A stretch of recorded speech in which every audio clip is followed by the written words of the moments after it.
Hey, you chose to bring her up here. Are you aware that they all just tried to incinerate her? She can control the other hosts with her fucking mind! This season, Maeve has grown so very powerful. She's found a way to access the mesh network and control the other hosts. The one thing that she can't control is humans, and they have captured her. She's being tortured because they're trying to discover what it is that is allowing her to control other hosts. Within that sequence, her neck has been cut from the outside of the ear all the way down to the clavicle, exposed muscle tissue inside. Within that, they've put in a bunch of wiring. You can imagine that they're trying to find a way to tap into her system.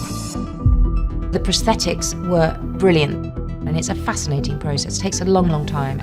She's in our trailer for a couple hours just to get in where her neck is filleted open, her arm is filleted open.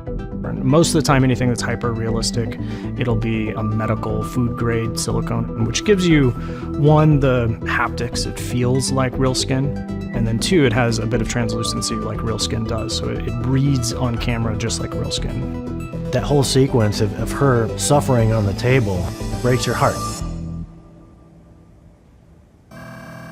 That's close enough, Bernard. She will search your mind and find a message I have left her. Ford has implanted himself in Bernard. Maeve accesses Ford's consciousness through searching Bernard's mind. Maeve is laid out, mutilated, close to death, and Ford would come almost like an apparition. What have they done to you, Maeve? It's a scene of vulnerability for Ford as well as Maeve, because he confesses, "You were always my favorite." And you realize he tried to chart a path for her escape.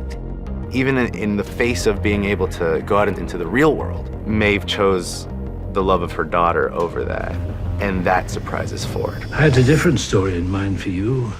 Still, I underestimated you.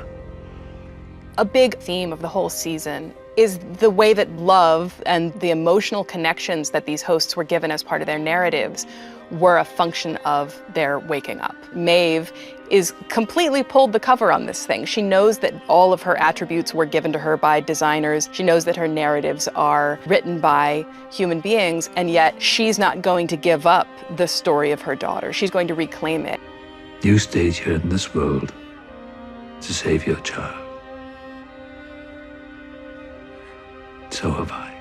Ford's a literal ghost at this point. Some form of him has stuck around to guarantee that the prospect of their survival and their freedom is carried out.